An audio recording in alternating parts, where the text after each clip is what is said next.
Bismillahirrahmanirrahim. Assalamualaikum warahmatullahi wabarakatuh. Alhamdulillahirabbil alamin. Alladzi arsala rasulahu bil huda wa dinil haq liyudhhirahu 'alad dini kullih. Wa kafa billahi syahida. Wa asyhadu an la ilaha illallah wahdahu la syarikalah. Wa asyhadu anna Muhammadan abduhu wa rasuluh. Allahumma shalli ala Muhammad wa ala alihi wa ashabihi wa man tabi'ahum bi ihsanin ila yaumiddin. Ya ayyuhalladzina amanu taqullaha haqqa tuqatih wa la tamutunna illa wa antum muslimun wa ba'du. Fa inna asdaqal hadisi kitabullah wa khairal hadyi hadi Muhammadin sallallahu alaihi wasallam. Syarrul umuri muhdatsatuha fa inna kulla muhdatsatin bid'ah wa kulla bid'atin dhalalah wa kulla dhalalatin finnar. Ayyuhal hadirun ikhwah fiddin azza subhanahu wa ta'ala. Insyaallah kita masuk hadis ke-59 dari matan kitab Al-Jami' bab-bab bagian akhir dari kitab Bulughul Maram oleh Al-Hafidz Ibnu Hajar Al-Asqalani rahimahullahu taala, tentang mewaspadakan diri akan akhlak yang tercela. Di antara akhlak-akhlak tercela yang disebutkan di dalam hadis dikenali untuk dihindari adalah hasad dan semisalnya. Wa anhu, dan hadis masih diceritakan darinya dari Abi Hurairah Abdurrahman ibn Sohar ad-Dawsi radhiyallahu anhu. Qala, beliau cerita, qala bersabda Rasulullah sallallahu alaihi wasallam, la tahasadu, kalian jangan saling hasad, jangan saling iri. Wala tanajasu, kalian juga jangan saling menjerumuskan. Wala tabaghadu, kalian juga jangan saling membenci, bermusuhan. Wala tadabaru, demikian juga kalian jangan saling membelakangi. Ketika ketemu, masing-masing memalingkan wajahnya. Wala yabi ba'dukum ala ba'i ba'din, jangan menawarkan sebagian kamu terhadap dagangan orang lain. Wa kunu ibadallah ikhwana, dan jadilah kalian hamba-hamba Allah yang bersaudara. Al-muslimu akhul muslim, orang Islam satu dengan yang lain itu saudaranya. La yadlimuhu, dia tidak boleh untuk menzaliminya. Wala yahdulhu, tidak boleh juga untuk menelantarkannya. Dapat musibah enggak membantu, namanya menelantarkan. Wala yahkiru, demikian juga jangan merendahkannya. At-taqwa hahuna, takwa itu ada di sini. Wa yushiru ila sadri, beliau sesalam mengisyaratkan, menunjukkan ke dadanya, salasa miror, sampai 3 kali. Bihasbi mri'in minasyarr, cukuplah seseorang akan terpeleset di dalam kejelekan, menyebabkan kehancuran.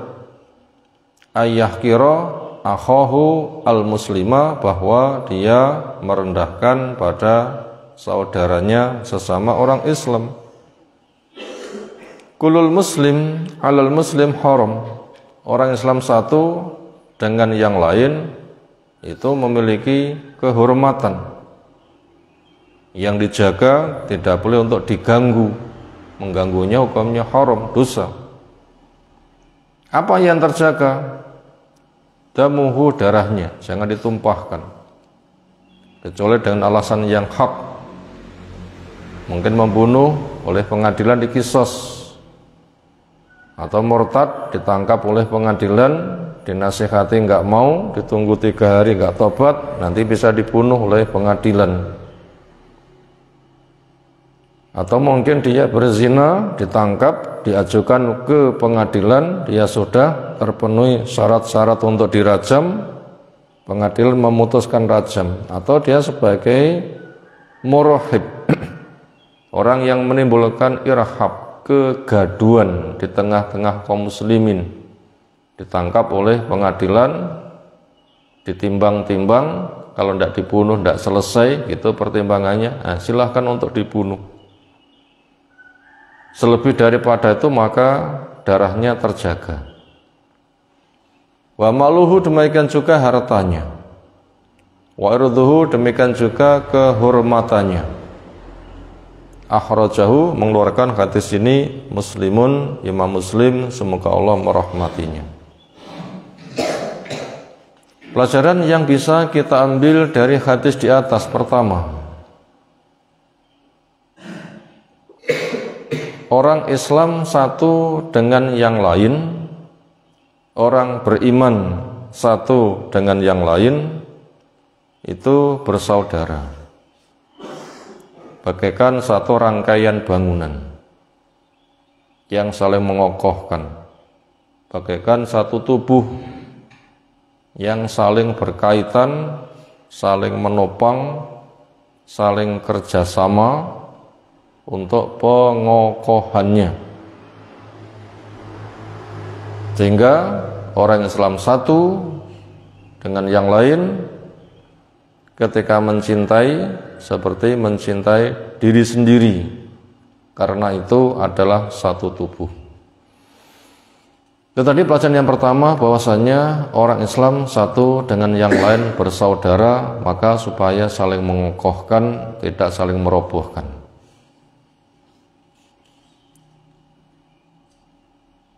Lalu pelajaran yang nomor 2, di sini diberitahu perkara-perkara yang bisa merusaknya,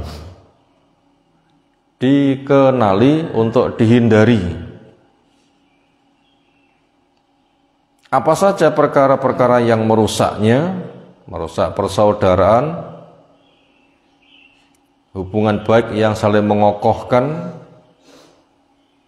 Bila dibiarkan nanti saling jigal, akhirnya roboh. Pertama, tahasud, ini perusak pertama. Sebagiannya hasad pada sebagian yang lain. Hasad itu apa? Tidak suka orang lain mendapatkan kebaikan, entah keduniaannya maupun keagamaannya. Kalau cuma sebatas rasa tidak suka, dan itu hanya dirasa, dipendam, nggak terungkap, lisan, mata, tangan, kaki, perbuatan, hanya dirasa saja, itu belum dosa, cuma rasa. Tapi bila sudah diwujudkan, entah itu ucapan dan semisal, nah itu sudah dosa. Diperbuat untuk merusak, lebih dosa. Ketika sudah dirusak lalu dirampas, lebih dosa lagi. Dia siap hancur-hancuran, yang penting dia harus hancur. Ini semisal hasadnya iblis, itu jelas membahayakan. Lalu bagaimana solusinya? Solusinya supaya masing-masing mencukupkan dengan pembagian yang Allah sudah berbagi. Karena Allah menyebutkan nahnu qasamna bainahum ma'isyatam fil hayatid dunya, kami yang berbagi kepada mereka jatah kehidupannya, dan itu cukup. Makanya supaya masing-masing itu menggali potensinya dan kembangkan. Sekira masing-masing saling menggali, mengembangkan dengan benar, maka itu nanti akan baik. Ketika nggak cukup, saling bantu, saling tolong, karena Allah menolong hambanya selagi hamba mau nolong pada saudaranya. Itu solusinya, supaya ketika ada rasa hasad terkendali sehingga tidak saling merusak. Lalu sifat yang nomor 2, perangai buruk nomor 2 yang merusak persaudaraan yang disebutkan di hadis ini adalah tanajus. Ini diantaranya untuk memudahkan pemahaman adalah di alam perdagangan, yaitu saling menjerumuskan, saling menjatuhkan. Misalnya di pasar ada A, B, C, banyak pedagang dengan tempat masing-masing, dengan dagangan masing-masing. Orang masuk ke pasar bebas memilih apakah mau beli di tempatnya A, mau beli di tempatnya B, mau beli di tempatnya C.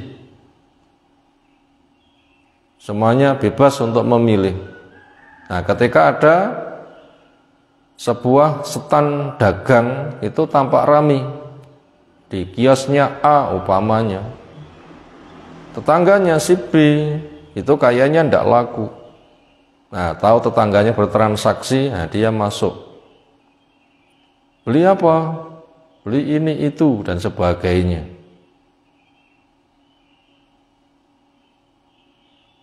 Kemudian dia mengatakan, saya punya persis tapi lebih murah, sini saja. Akhirnya nggak jadi pada A pindah kepada B. Nah, itu nanti pasti dongkol.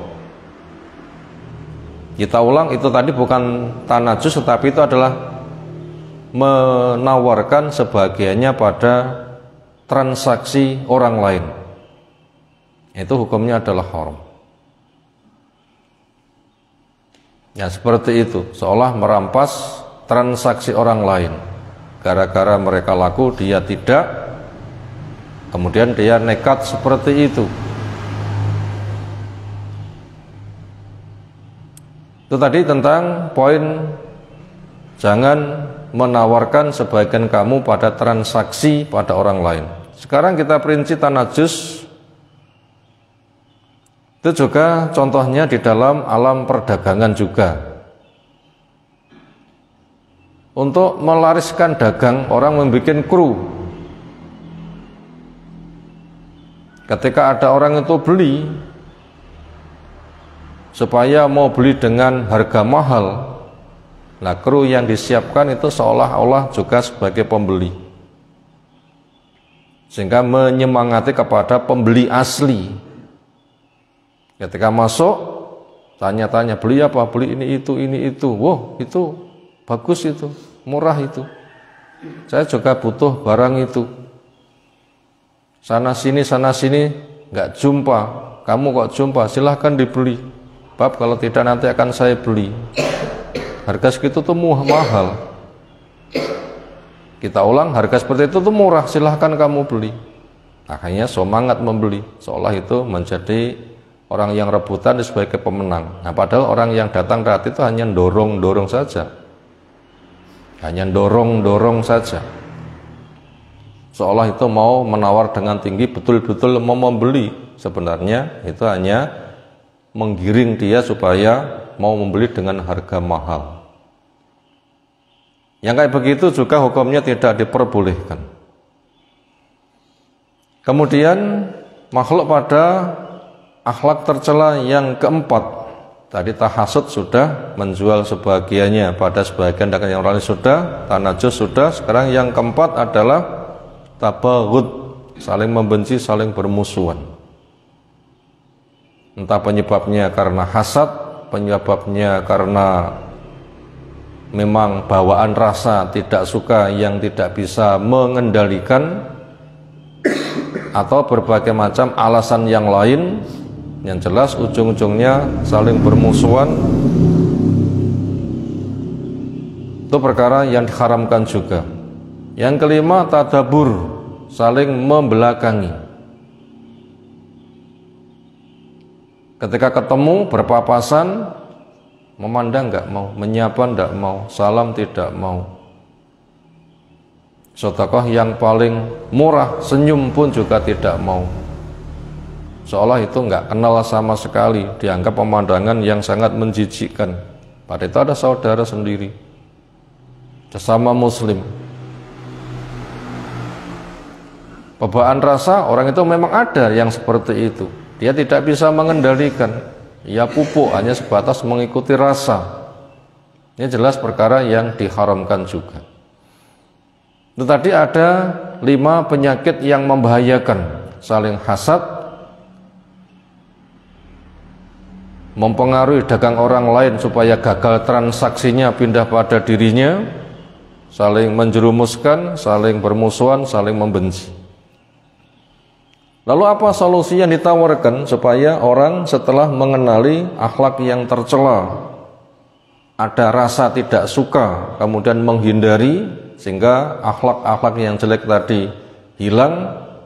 Maka solusi yang diberikan di sini untuk dipupuk persaudaraan yang dikatakan wa kunu ibadallah ikhwana. Jadilah kalian hamba Allah yang bersaudara. Yang hubungan persaudaraan sudah kita pahami, bagaikan satu tubuh, satu rangkaian bangunan, satu rangkaian yang satu dengan yang lain berkait dan mengokohkan, entah rangkaian bagian-bagian onderdil mobil atau apa, itu saling melengkapi. Diperintahkan seperti itu, masing-masing kerja di bidangnya dan saling melengkapi. Apa yang dibutuhkan yang lain, dia bekerja keras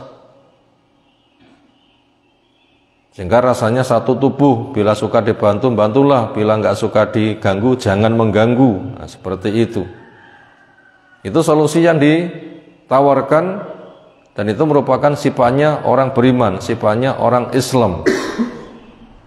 Sehingga tidak boleh untuk mengembangkan dari bawaan ujian rasa hasad. Kenapa? Nanti akan mendorong dia mendolimi, cuek saudaranya karena musibah, tidak membantu, merendahkannya. Maka untuk itu ketakwaan itu harus dipupuk, yaitu kesadaran diri untuk menjaga jangan sampai terkena murka dan siksa Allah. Maka kenali peraturannya. Apa yang mengantarkan ke surga kerjakan dengan saling tolong menolong, dan semisal apa yang mengantarkan ke neraka hentikan. Kemudian bagian akhir, pewaspadaan. Apa itu? Ketika muncul sebuah gejala segera diantisipasi, sebab bila tidak nanti akan berkembang kepada yang lain. Kebocoran ketika masih kecil segera ditutup, sebab bila tidak membesar nanti akan menghancurkan. Maka dicontohkan di bagian akhir di dalam hadis ini, hanya dengan sebab satu dosa itu sudah cukup menghancurkan. Apa? Merendahkan pada saudaranya. Kenapa satu sifat sudah menghancurkan? Karena bila sudah terkena satu sifat enggak diselesaikan, nanti akan muncul penyakit yang kedua, akan muncul penyakit yang ketiga, akan muncul penyakit yang keempat, dan berikutnya. Sehingga nanti akan saling menghancurkan satu dengan yang lain, padahal mereka satu tubuh yang wajib dijaga darahnya, hartanya, dan kehormatannya. Demikian yang kita kaji pada kesempatan kali ini. Insyaallah hadis yang lain kita kaji menyusul. Subhanakallahumma bihamdika asyhadu an la ilaha illa anta astaghfiruka wa atubu ilaik. Assalamualaikum warahmatullahi wabarakatuh.